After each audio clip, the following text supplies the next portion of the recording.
Hi, Dr. Rogerson.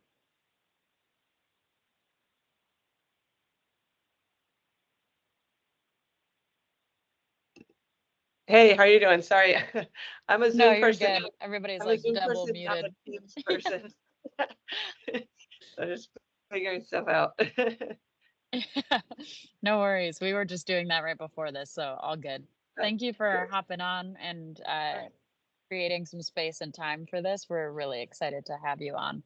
And also, Awesome. thank you for sending your slides so early. It was I gotta like, if I have the chance, I just gotta like knock stuff out. I'm like, hmm I just get it done, or it'll never get done. And I had some time, and I was like, perfect. Like as soon as you sent the email, I doctored up an old thing that I presented to fit this. I appreciate it.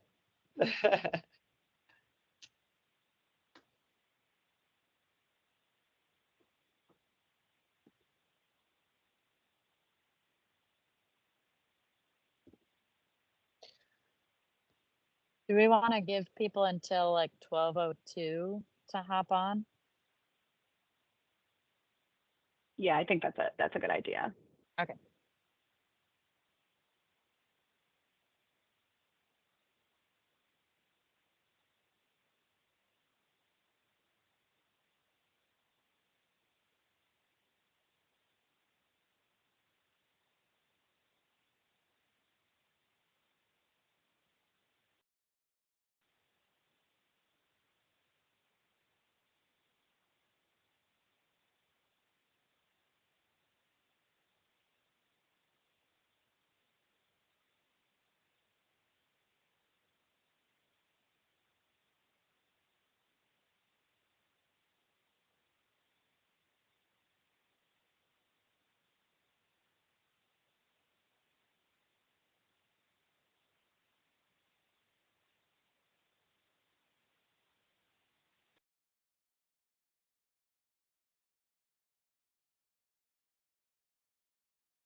Then, Dr. Rogerson, if you wouldn't mind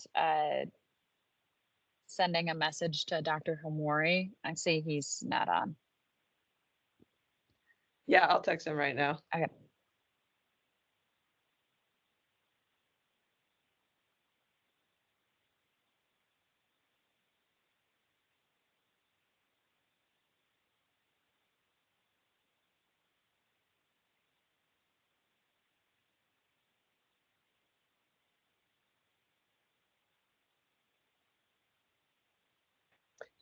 Oh, there he is.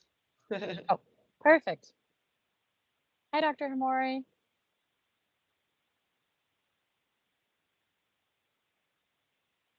Oh, you're muted. Yeah, there's a chance you might be on mute.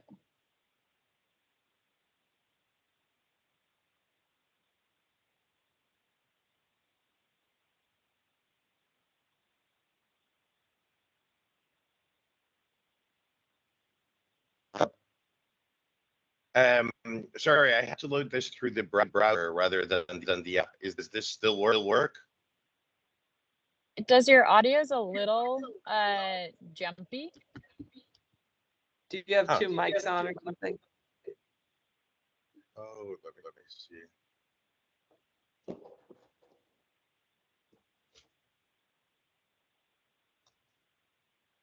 Try now. Is this better?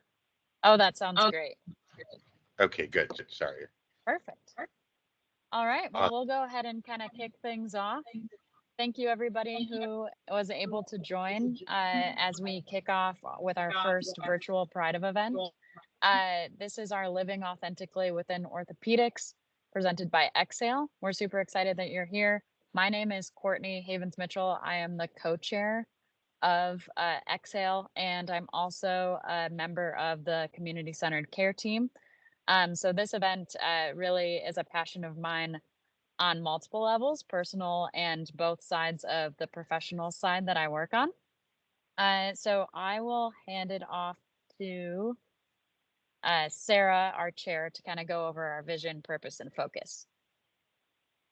Thanks, Courtney. Hi, everyone. Welcome and thank you for attending.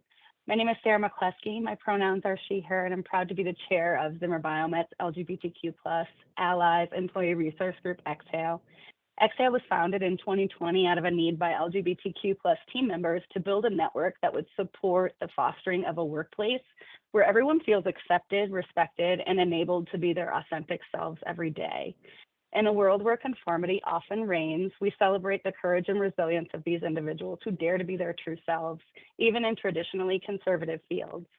Through open dialogue and heartfelt conversations, we aim to dismantle barriers, challenge stereotypes, and foster a culture of acceptance and belonging for all. As we listen to today's speakers, let's remember the power of visibility and representation in shaping a more inclusive future. Together, we can create spaces where every individual feels valued, respected, and celebrated for who they are. So again, thank you so much for taking time out of your busy days to join us, and I hope everybody enjoys the presentation. Yes. Also, some really exciting things. If you're a member of Exhale, great, you might know these things. And if you're not, we're happy that you're here. Exhale, being a newer ERG, started in 2020 during COVID, highlighting a need that we had within Zimmer Biomet. And since then, you can see that we've gotten a nomination from the HRC, and we've also had an incredible leadership team. Some changes within, but updates to our website have been made. If you are a current member, you've seen that we've now started some subgroups as well. So you've got your own specific location related group that you can join and do more community-based work within Exhale. So we have a lot of things that we're doing to kind of broaden what Exhale can and will do. Our largest thing and biggest update that we want to highlight and is perfect for today is our partnership with Pride Ortho. And this is a group of orthopedic surgeons and fellows and residents that also had a similar need in their space of work. And what's really cool, and I would urge everybody to check out their website when they get a chance, but their mission is to create a community of proactive lesbian, gay, bisexual, transgender, queer individuals and their allies with a mission to provide mentorship, networking, in a safe space and a sense of belonging for members of our orthopedic community. They focus on education and research and promote diversity, equity, and inclusivity to improve and quality of care of LGBTQ plus orthopedic patients. We aim to increase diversity and inclusivity of the orthopedic LGBTQ plus community and promote professional development of all of those people of all backgrounds to succeed through their stages of their career. So with kind of the mission and vision of Exhale, there couldn't have been a more perfect partner for us. And to be able to align with orthopedic surgeons out in the field and relate that and how those within the industry also have similar struggles and similar strengths. We're really excited to kind of go into this whole discussion. Our panelists for today are some people that I really respect and honor. We have Dr. Q Hamori, who is the founder and past president of Pride Ortho. Edmund Davis, who is one of our own leaders within Zimmer Biomet in changing the space. He's the Senior Director of Health Equity. And then we have Dr. Ashley Rogerson, who's at URMC and is the Chair of Education for Pride Ortho. We'll have Dr. Q Hamori kicking us off. And for his bio and just to kind of highlight some of the space he's been in, he's a deformity spine surgeon for adults and pediatrics at NYU Langone. Previously, he was the Director of Pediatric Orthopedics in Northwell Health System. He is native from Jordan, where he received his combined undergraduate and medical degree from the University of Jordan. He immigrated to the US in 2004, and he received his orthopedic training at Yale and then completed his fellowship in spine at NYU, followed by a pediatric fellowship at Columbia. And in 2013, he joined Northwell Health to found the pediatric orthopedic department at Staten Island. So I will pass it off to him to go through his presentation. And Dr. Hamori, do you have something you would like to share, or are you good with the screen that I have up? You might be still muted.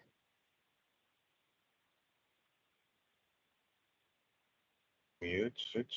And Now you're good.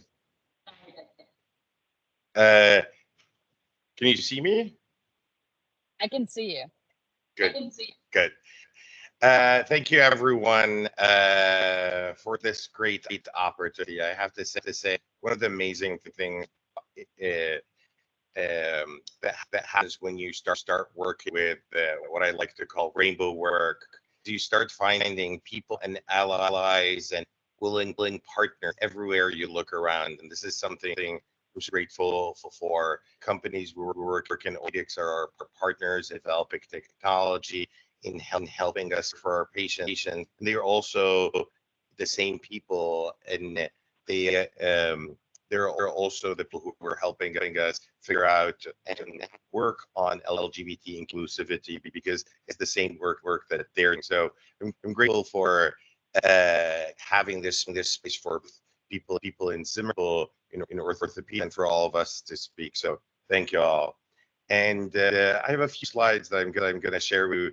Let's see if I'm gonna Deal. do this. I will stop sharing so you can take over. And then I think that you have dual mics again, because there's a little bit of a jump.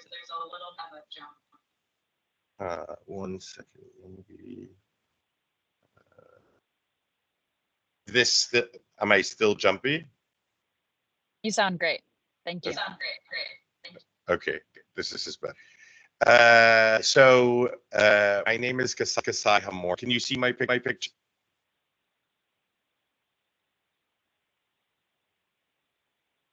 My name is Kasai, and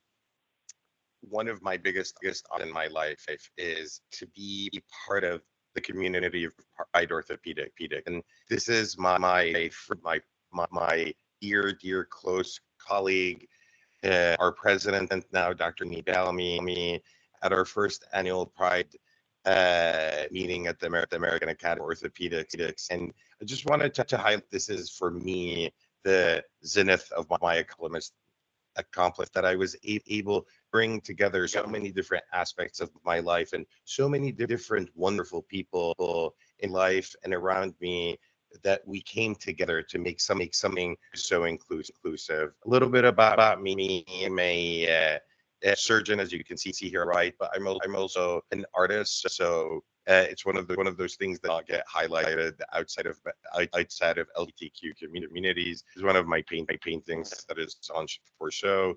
Currently, this is me with our full group of with Dr. Ron and Dr. Carla Bridges and some of our students at Pride Orthopedics.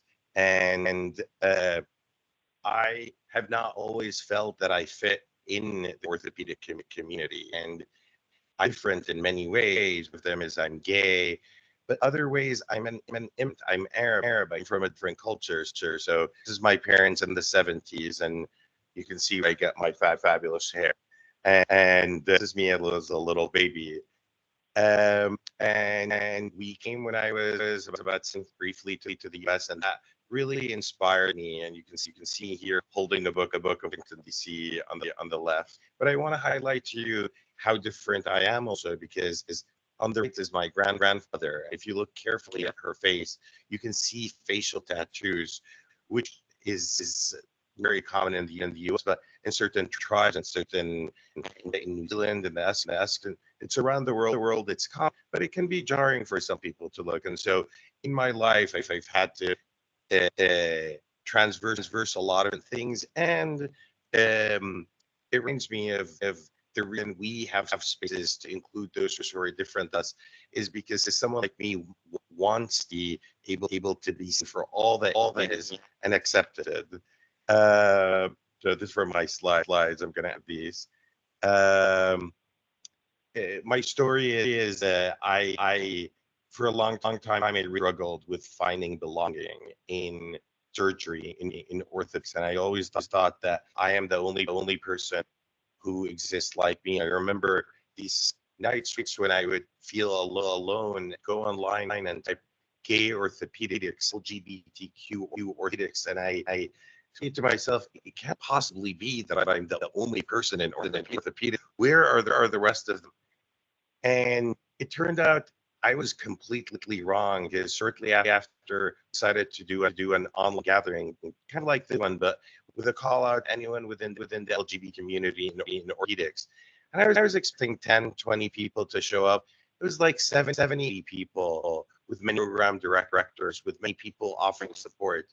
And so sometimes I think the lesson from that is that you if you don't find it, it doesn't mean that shouldn't exist. It just means that no one has dreamed of it, and no one has wanted to happen enough, and no one has birthed it. And so I am so grateful for my community at Orthopedics, because together we built this space. And it goes from a space where 7 years ago I thought I was an odd all in orthopedic to nowadays where I have colleagues who are part of the LGBTQ community. I have students, researchers, and I managed to talk and have so many meaningful conversations with people who are part of the LGBTQ group within the different industry part. And it turns out struggles are so similar. It doesn't matter where you work. It doesn't matter what company you're in.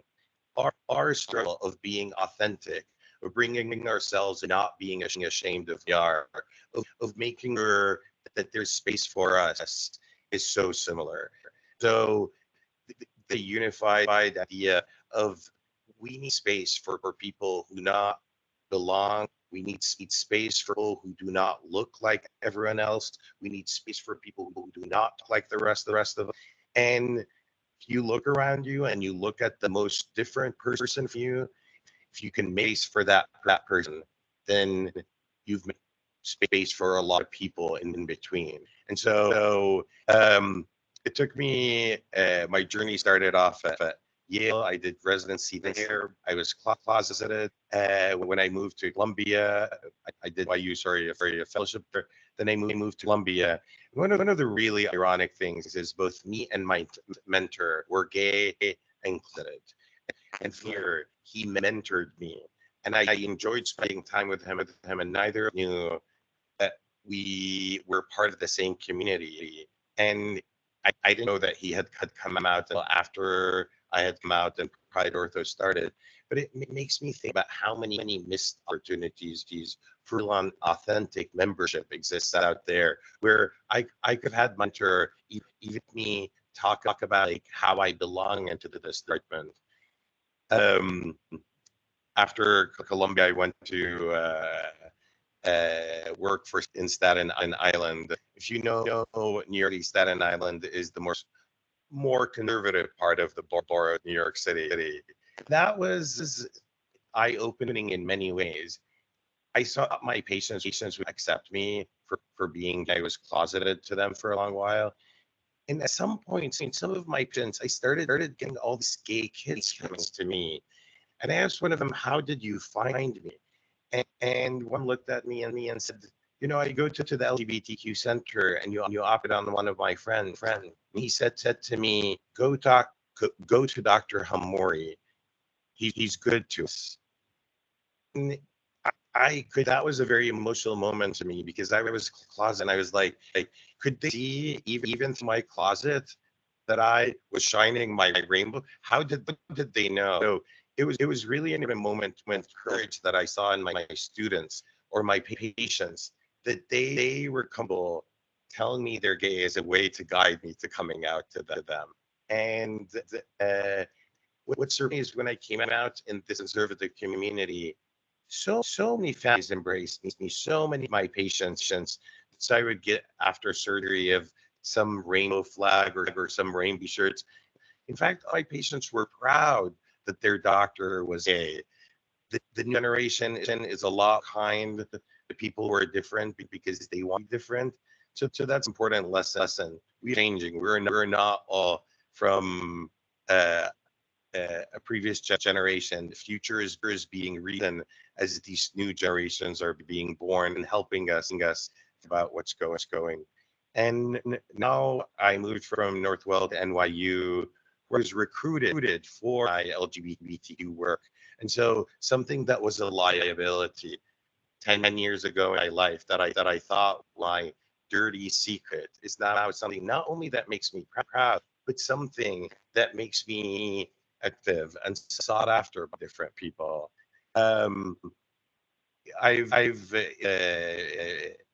in the past year or two, I've tried to broaden my perspective and see the plight of the LGBT community, healthcare perspective, to look at it for the lens of health equity. Everyone needs an equal seat at the table. And if a little person or you can't see above the table, maybe you need an extra booster seat. We need to make sure that everyone can reach the table. For medicine, that means everyone can get to a doctor, get a number of treatment, and understand what they're doing. And so in the last couple of years, I've pivoted a little towards I'm a deformity surgeon, but I have a new project working on making digital videos for that are customized patient to their education level, to their understanding level, so that to their language they speak, so that everyone can have a chance to access or sit next to us on health equity.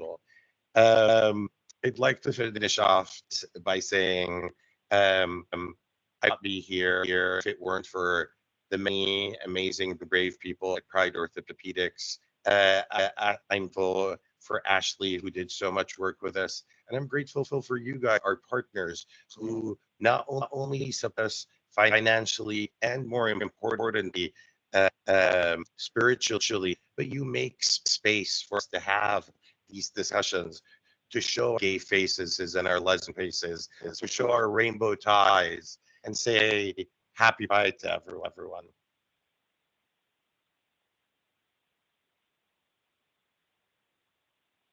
Perfectly said, Dr. Hawari, and I really appreciate you sharing and being vulnerable with us.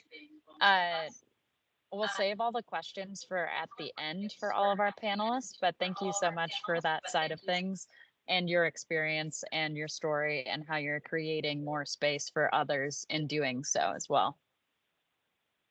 So the next speaker I have the pleasure of introducing is Edmund Davis, who also happens to be my fearless leader in my day job.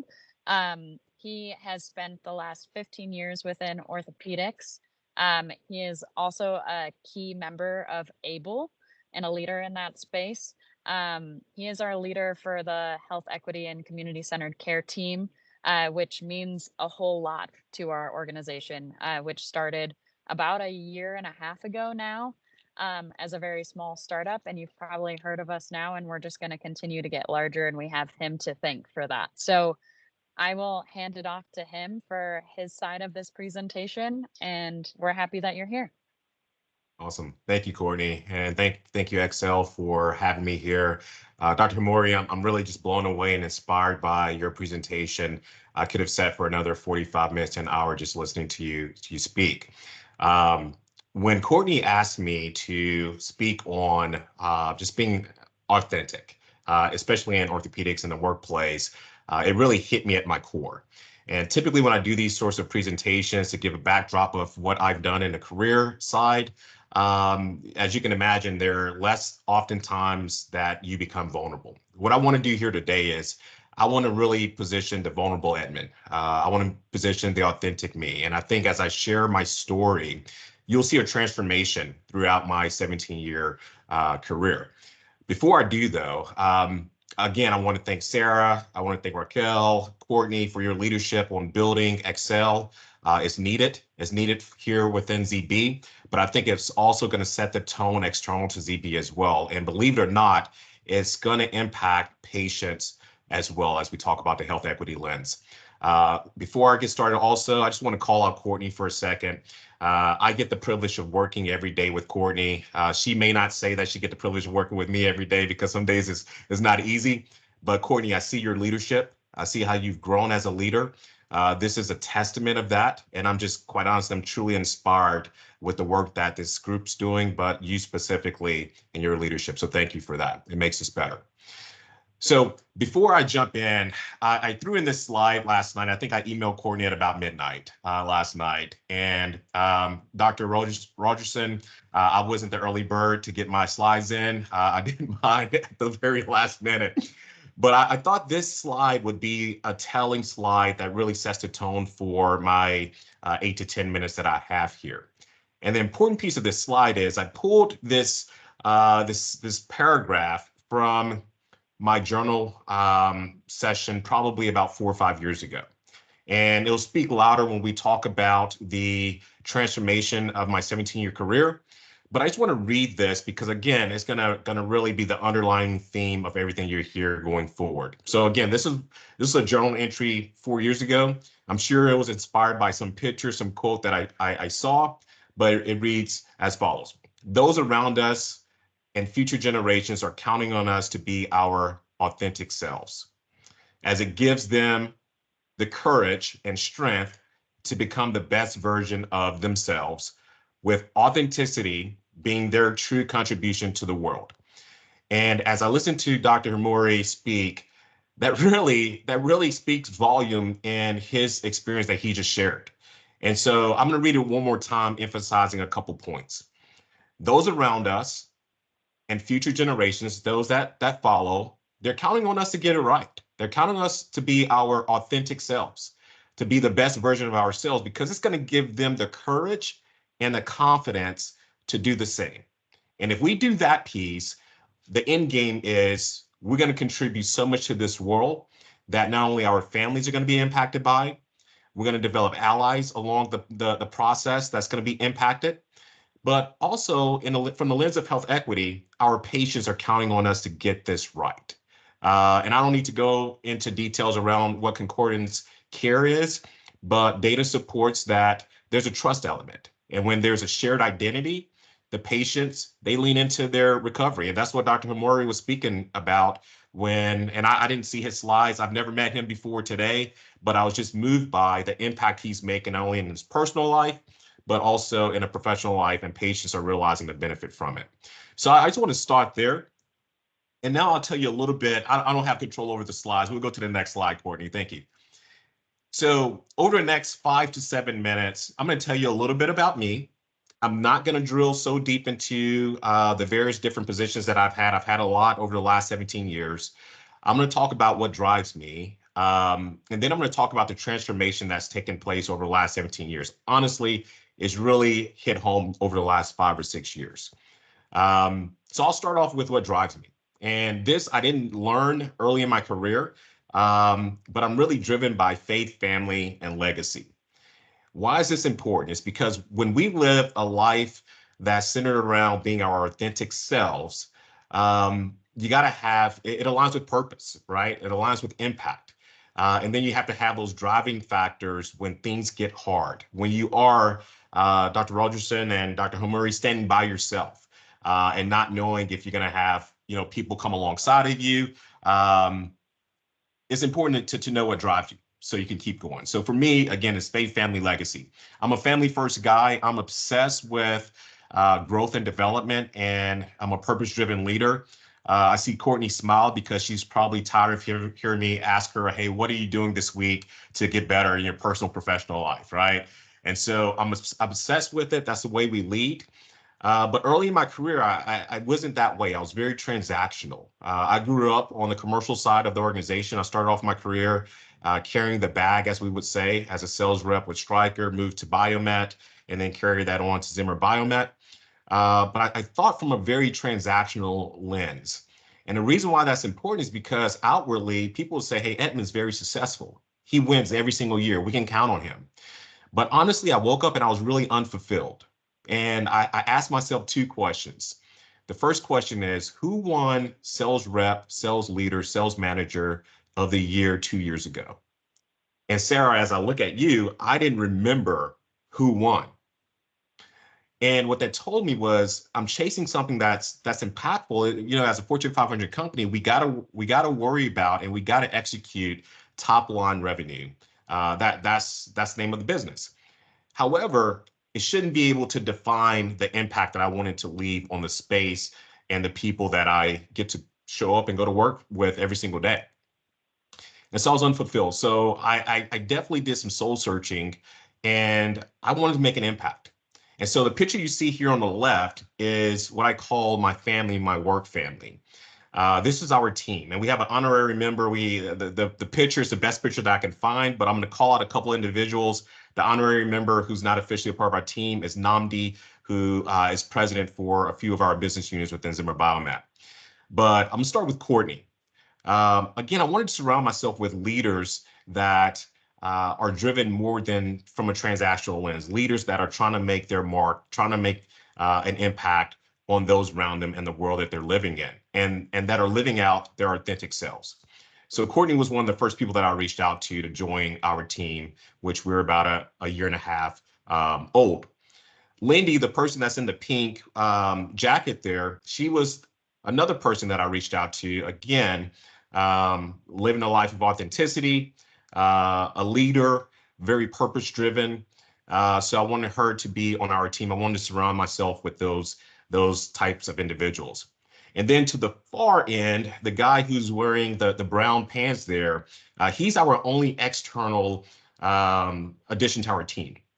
And again, when I met this young man, I wasn't even looking for to bring someone on. But when I met him, he was so dynamic, and he was living a life of purpose, and he was really moved and motivated by the same things that I described around our team and our culture.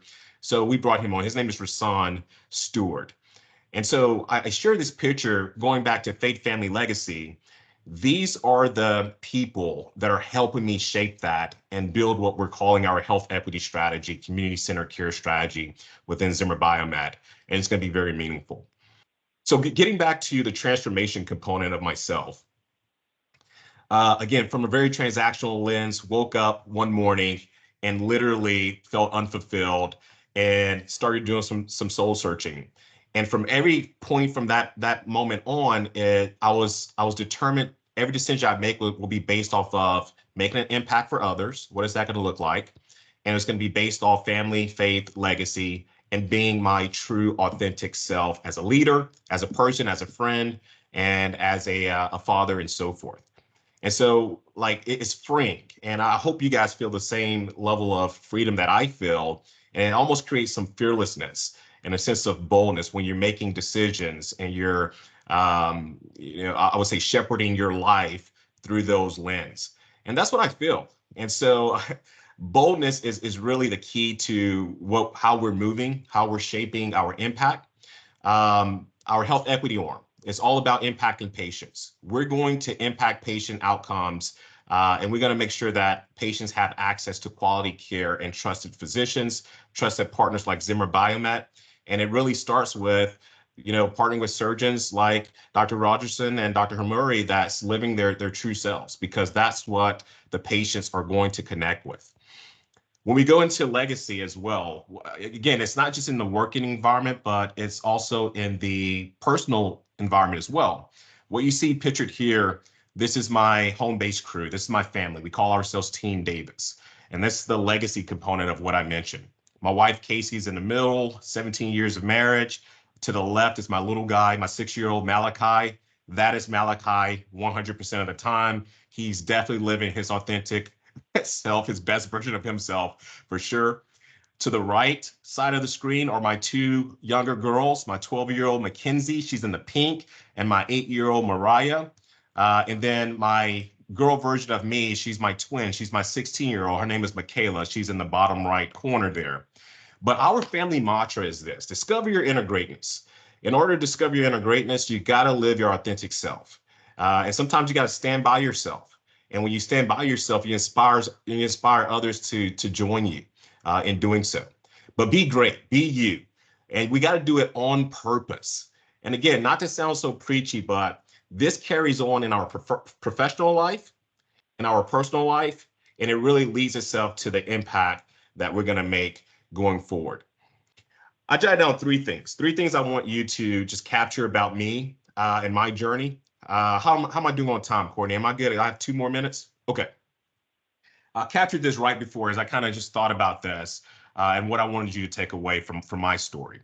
And it's 3 things. Number 1, my transformation allowed me to show up as the best version of myself daily.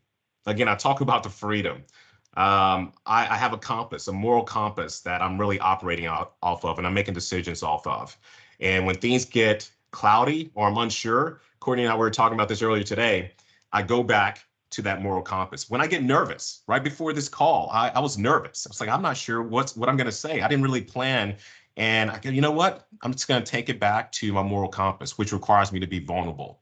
Number two, showing up as my authentic self allows me to expand the vision that I have of myself. And that ties into the faith component as well. It's scary, right? You don't know how you're going to be accepted. You don't know if people are going to like you. You don't know if people are going to agree with you. But at the end of the day, it doesn't matter, because it's all about you showing up as your authentic self, the best version of you. And then it allows you to expand the vision that you have of yourself, the impact that you can make, the purpose piece on this world. I saw a quote probably about 2 years ago that resonated with me. It said, and I'm not sure who said it, so I'm not going to misquote the person, but it said something to the fact of, when you're living a life of purpose, you're going to inspire some and you're going to annoy others, but you got to do it anyways. I'll say that one more time. When living a life of purpose, you're going to inspire some, you're going to annoy others, but you got to simply do it anyways. Which brings me to my third point. Living as my authentic self over the last 17 years, well, really over the last 5 years, truly, it allows others to enroll in the journey. And you're going to inspire some that are allies. You're going to inspire some that have shared identity, but you're going to have others enroll in that journey. And the journey is to collectively impact not only the people that are around you, but those that are watching you, and drawing inspiration from what we do day to day. So again, I appreciate the opportunity here to kind of share a little bit, a glimpse of my story. For ZB people that's internally, if you want to reach out, feel free to email me. Happy to get to know each and everyone on the call. And I'm excited to be an ally for Excel and looking forward to partnering with Pride Ortho going forward. So thanks, Courtney. Thanks for having me. Yeah, thank you so much, Edmund. And, speaking to that, I mean, you're somebody who has helped me live in a more vulnerable and also authentic version of myself. So I really appreciate what you shared, how you show up, and how you are an ally for this part of the organization as well. Our final speaker, Dr. Ashley Rogerson, I have the pleasure of introducing as well. She received her Bachelor's of Arts in Science at Allegheny College, her postdoctorate training at Tufts. She then also now is at University of Rochester. She has a very lengthy CV with many publications and presentations that she's been a part of. She is also the chair of education for Pride Ortho. And I will hand it off to you, Dr. Rogerson, to add some flair to that if there's anything that I missed, and take it away. Thank you. The lengthy CV is just because someone at Rochester puts it together for me. I love it. It's well deserved. Yeah, it's not as impressive as that makes it sound. But anyway, anytime I hear Q talk, I feel like I learn more about Q and Dr. Hamori, and I love hearing just various versions of your story and just how it all comes together. You are truly a work of art, and artist first, surgeon second, that's for sure. And Edmund, thank you so much for sharing your story as well. Do you want to just go through the slides, Courtney? We can go to the next one. Yeah, I'll kind of steer. You let me know how when you want me to shift.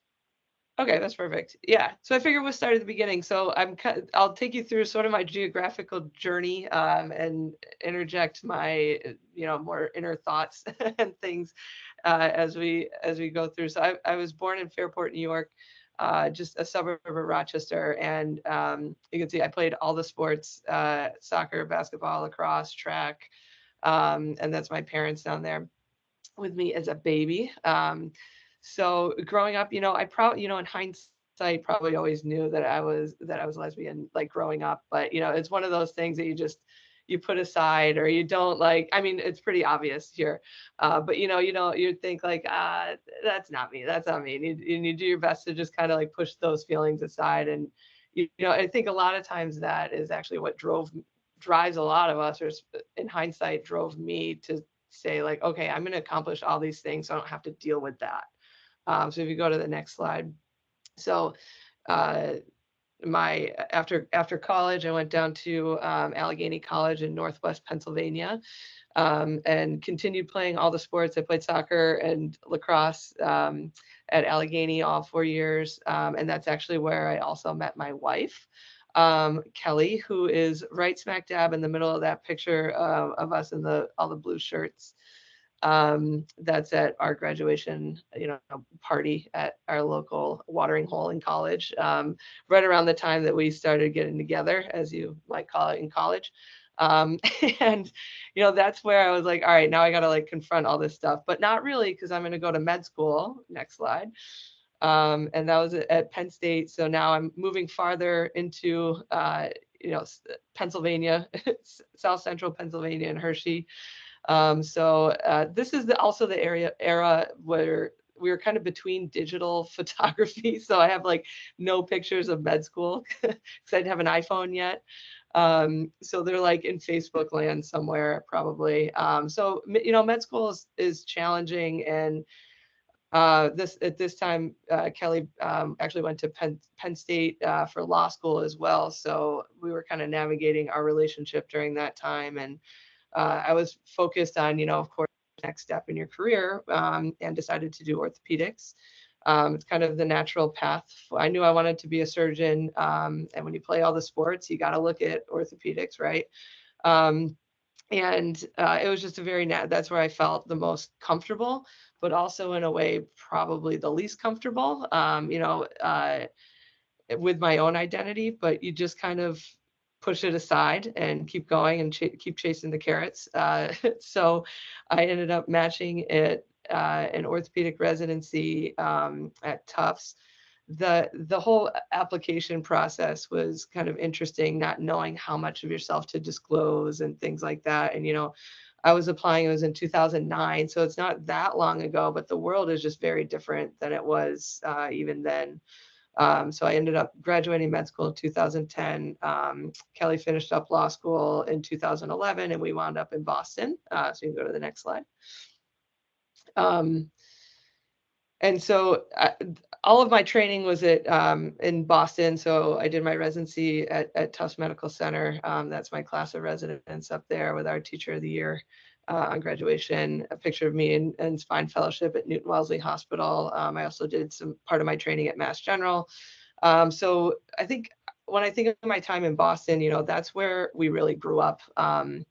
And we got married when I was a PGY4, and I had a very supportive residency. I was out the whole time, but in a way, externally I was out, but internally, I still had I didn't love myself the way that I do now, and I didn't fully accept myself. And I started doing a little more research, or just investigating things a little bit more when I got into my first years in practice. So you go to the next slide. And I think when you go along and you just are going from one thing to the next, to the next, to the next, and then eventually you run out of carrots to chase, and things to achieve, and you're left and you're at your first job, and you're back where you kind of started. I started back at Tufts Medical Center. We were married, we had our first kid, we moved out to the suburbs of Boston, and eventually you're like, all right, this is the rest of my life here. So I think my relationship with Pride Ortho came at just the perfect time.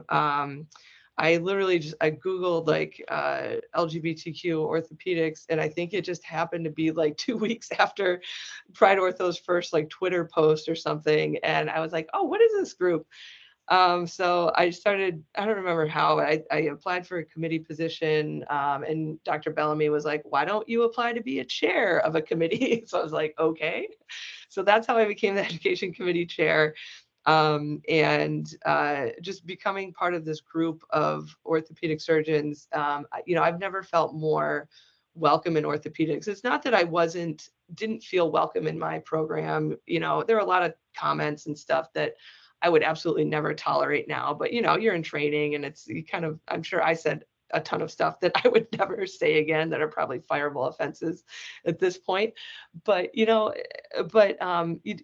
so, you know, I belong, but then finding this group was just like, this is it for me. You know, this is getting together every year at the Academy has been incredibly rewarding. And I echo a lot of your sentiments, Edmund, with living authentically and being visible. And, you know, my role on the education committee is really just show medical students and residents, you know, these were my struggles. We're here for you as a community. Let's connect. You know, the path has been laid out, you know, by others that have come before you. I didn't see that when I was coming through, but now we have this wonderful group that I am just so happy to be a part of. And I've also learned a lot over the last 2 years about running a nonprofit and learning the business side of things. And I am so happy to have supporters in industry, because we can't do this stuff without you guys. You know, we can't invite all the cool speakers and do all the meetings and things like this without support from industry. It's just not possible. So we really, our missions are aligned, and I thank you so much for inviting us to speak, and thank you for all the work that you guys are doing on your side. So you go to the next slide. So now I'm back at the University of Rochester. Kind of Boston ran its course for me, and wound up coming all the way back home. So you can see my geographic circle that I made there. And it is so interesting to be back here after doing all of that growing up for over 20 years away from home. And now kind of coming back as like a confident adult. So, and being able to serve the community I grew up in and stuff. So next slide. And this is my why. This is my family, and my Pride Ortho family, and my wife. So with that, I will end.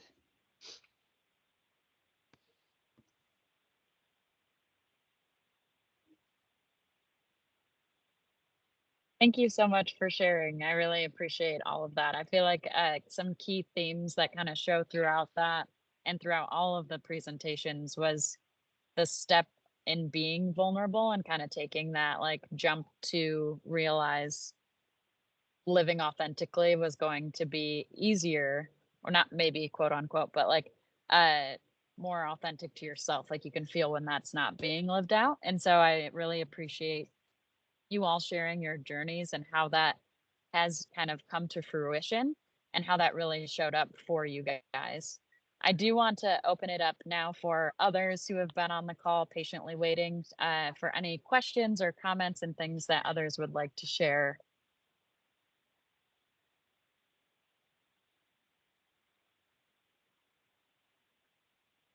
I can start. This is Raquel D.N. Question I have for you is, do you have any advice for industry allies and members of the LGBTQ community? I would say a lot of people on this call are allies, and really just hoping that we can have them open the doors for us and then let us shine from there. But yeah, looking for any advice for the industry when it comes to this.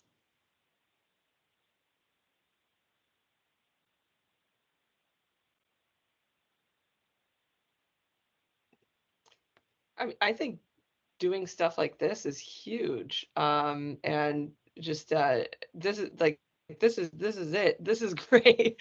As far as like your interactions in the rooms and stuff like that, that's having a diverse sales force to interact with surgeons and medical students and residents and everyone who's in the OR, I think is super important. We all know the demographics of orthopedic surgery. And I find I love when there's a female rep in the room, and we can I just having that connection to and just hiring a diverse sales force and doing things like this and just supporting our groups, I think is huge. Hopefully that helps. Oh, Q, you're muted.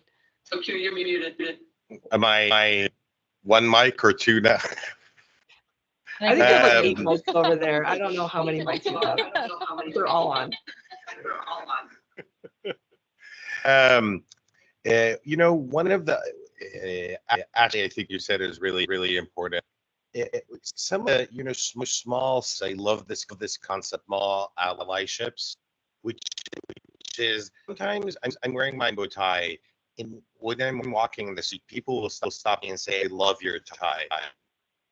Within my sartorial choice, they're saying is, "I see you, I respect that, and I want to hide that." So sometimes just commenting a simple comment about like rainbows. Oh, I love your sticker. Like it, and maybe it's uh, I'm not saying you should say something that you don't find truly sincere to be true. You can highlight the things you appreciate about people. Oh, love with the way you did that. So that creates a bit of a space, kind of say to people, we hear you. The other thing is, one of our colleagues, I learned this from Dr. Julia Mora, is like she wears like half ton of trinket with allyships to everything. Her lanyard has one of them. Sometimes during Pride Month, Happy Pride is a great opener. Some people wear an allyship. There are many little ways to say, "I see you, I appreciate you, I know that you're different, and I also appreciate that." So sometimes it's down to just being kind and nice, uh, to the community. Thank you for that. I also have a question. So I feel like what I've also noticed is that all of your guys' experience is it's contagious how you guys ended up coming to being your authentic self. And then it's also helped others do the same.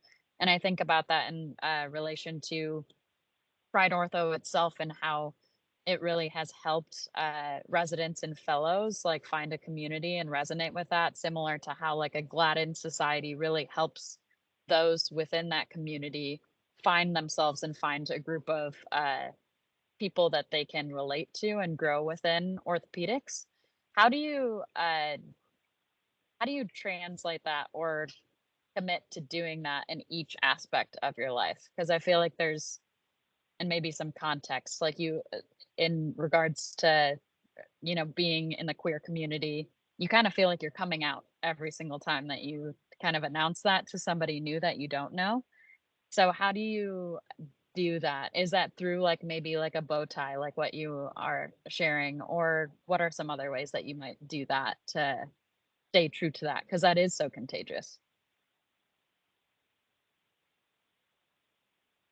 Um, I am very it's interesting. That's an interesting question now, since I've like just in the last year made this move from where, everyone knew me in Boston. Now I'm coming back, and just last month, a vascular surgeon who I was working with, like doing for exposures and stuff, like, "Oh, what's your husband do?" And it's like, I was like, "Oh yeah, people don't know me here." So I'm very open with my family. I talk about my kids incessantly. And thereby talk about my wife Kelly too. So I talk a lot in the OR. I'm like constantly chatting unless I'm like repairing a CSF leak or something. So I'm just very open about what I'm doing on the weekend, what I did do, and I talk about the kids. So I make my OR a pretty friendly place, and same thing with clinic. And I always have at least one resident, sometimes a medical student, sometimes a fellow. Like I have tons of people with me in clinic all the time. So I like talking about, I'm proud of my family, and I'm proud of where we are now. And so I just talk about that all the time. And I have my Pride Ortho pin on my bag, of course. I don't know if I can pull off the rainbow tie like you, but but yeah, I try to be open and vocal about everyone in my life. So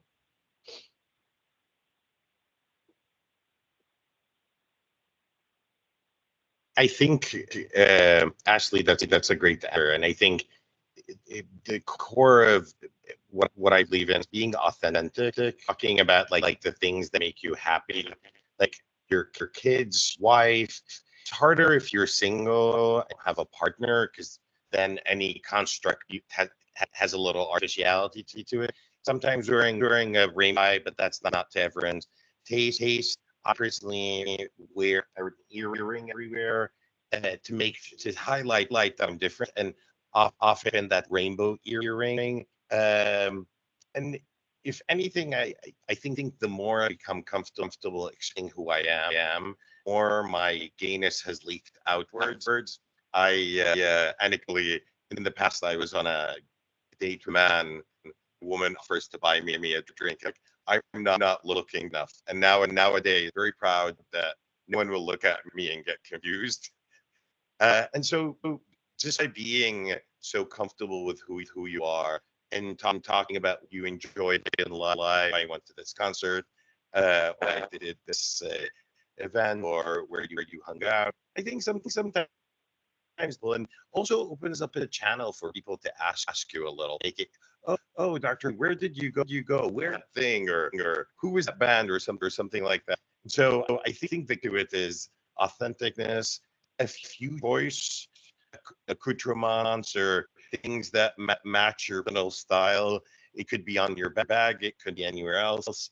And just open about it, so that many people will make mistakes, but if you're not admonished, this is a really important point, is like, if people make mistakes and people assume I have a wife and Ashley has a husband and we're all straight, and our response really determines the space we give them. If like, oh my God, I can't believe you did this, then not many people are going to feel vulnerable enough to have to ask us, like, it's okay. Orthopedics is mostly straight people. I'm gay.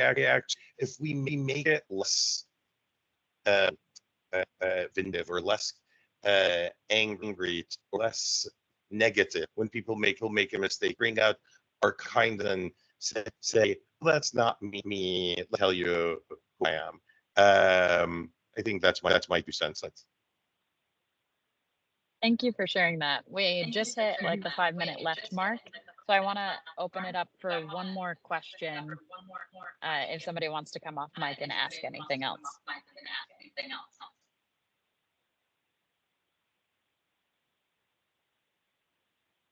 I'm going to give him 5 seconds and then I'm going to take it.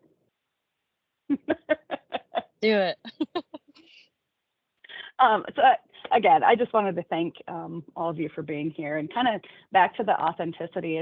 It's you know, you hear people's stories and their backgrounds and how they shift within their career, they shift within their lives, and it's almost like you're coming out again. You know, because you're in a new environment, you're in a new community, you're making your connections, you're building your network. One of the things that we actually have for Exhale, so if anybody within Zimmer Biomet is interested in getting one, is the safe space stickers. So there are safe space stickers, there are safe space pins. There's all sorts of different things you can get, and essentially the messaging behind it is, you're safe with me. You know, you can be who you are, regardless of whether you are part of the LGBTQ plus community, or whatever cultural differences you have, whatever racial differences you have. And I think it's a really it's a strong message for people to display, and it's easy. It's a sticker. You stick it on your laptop. You put the pin on your backpack. And I'd just like to thank both of you or all of you for touching on stuff like that, because as we move throughout our lives and we're building those networks, just being able to find that one link that can, pull you through to that next step is so important. And it's really one of the reasons that we wanted to kick off Pride Month with this conversation, because being authentic it drives so much of who we are as people. And not only that, but it just creates a better dynamic within the working industry. And we can't move forward unless we're all there and we're able to be our best authentic self. So thank you all. Yes, and I echo that as well. Thank you all who were able to join. Thank you to our panelists for joining. We have a lot coming up for Pride Month. So obviously we have the event today. We have our coffee chat on June 18th. And then we also have our Embracing Diversity, which covers more intersectionality across other resource groups on June 27th. So be sure to check those out. It's all available also on the Circle through our ERG. But again, thank you so much. And we look forward to having more of these events. And so stay tuned with more in combination with Exhale and Pride Ortho. Thank you so much. Bye.